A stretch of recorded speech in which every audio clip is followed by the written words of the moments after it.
ഇതുപോലുള്ള പ്രശ്നമാണ്. അതായത് നമുക്ക് നോക്കി വരയ്ക്കാനായിട്ട് ഭയങ്കര സിമ്പിൾ ആയിരിക്കും, പക്ഷെ ഇമാജിൻ ചെയ്ത് വരയ്ക്കാനായിട്ട് തീരെ പറ്റാത്തവരുണ്ട്. അങ്ങനെ അതിനെന്തെങ്കിലും ടിപ്സ് ഉണ്ടോ എന്നൊക്കെ ചോദിക്കാറുണ്ട്. പക്ഷെ നമ്മൾ പറയുന്നതെന്ന് വെച്ച് കഴിഞ്ഞാൽ ജസ്റ്റ് അതിനായിട്ട് ആദ്യത്തെ ഒരു ഘട്ടം എന്ന് പറയുന്നത് നിങ്ങൾ കോപ്പി പേസ്റ്റ് ചെയ്യുന്നത് നിർത്തുക.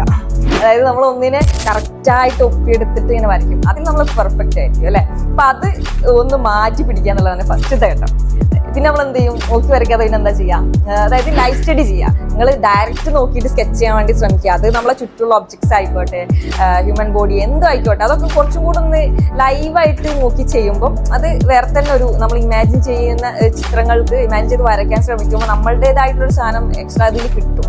അത് നമുക്ക് വരയ്ക്കുന്ന സമയത്ത് മനസ്സിലാക്കാൻ പറ്റും. പിന്നെ തീരെ പറ്റുന്നില്ല, നിങ്ങൾ നോക്കിയിട്ട് തീരെ പറ്റുന്നില്ലെങ്കിൽ എന്ത് ചെയ്യാം, ജസ്റ്റ് ഒന്ന് നിങ്ങളായിട്ട് ഫോട്ടോ എടുത്തിട്ട് അതിനെ സ്കെച്ച് ചെയ്യാൻ വേണ്ടി ശ്രമിക്കുക.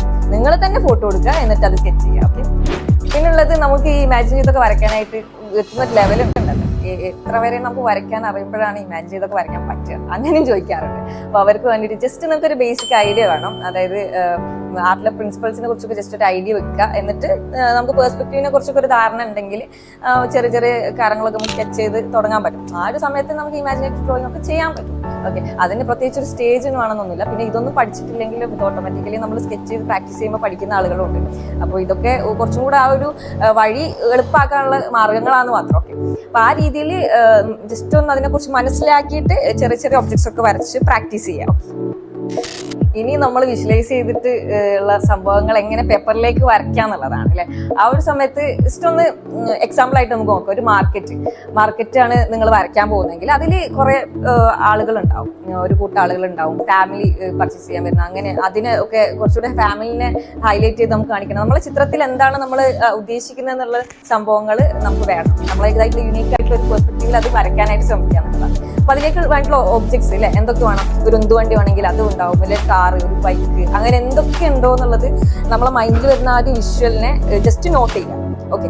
അതായത് അതിനെ നോട്ട് ചെയ്ത് എത്ര ഉണ്ടോ അത്രയും നോട്ട് ചെയ്ത് വെച്ചിട്ട് പിന്നെയാണ് നമ്മൾ ഒരു ഐഡിയ, പിന്നെ അതിനെ കൃത്യമായിട്ട് പ്ലേസ് ചെയ്യാന്നുള്ളൊരു സംഭവമാണ് അല്ലെ. വലുപ്പ ചെറുപ്പം അനുസരിച്ചിട്ടൊക്കെ അതിനാണ് പെർസ്പെക്റ്റീവിനെ കുറിച്ചൊക്കെ ധാരണ ഉണ്ടെങ്കിൽ അത് സിമ്പിൾ ആയിരിക്കും നമുക്ക് ചെയ്തെടുക്കാൻ.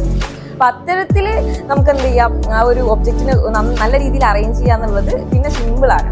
അപ്പൊ ഒരു ബുദ്ധിമുട്ടുള്ള ഒരു സ്റ്റേജ് നമ്മൾ സിമ്പിളാക്കി മാറ്റിയിട്ട് ചെയ്തെടുക്കുകയാണെങ്കിൽ നമുക്ക് എല്ലാവർക്കും ഇതുപോലെ എന്ത് ചെയ്യാൻ പറ്റും, ഇമാജിനേറ്റീവ് ഡ്രോയിങ് ചെയ്യാൻ പറ്റും. അതുപോലെ തന്നെ പിന്നെ ലാസ്റ്റ് ആയിട്ട് പറയാനുള്ളത് മിസ്റ്റേക്സിനെ കുറിച്ചിട്ട് ബോധവാനായിരിക്കും.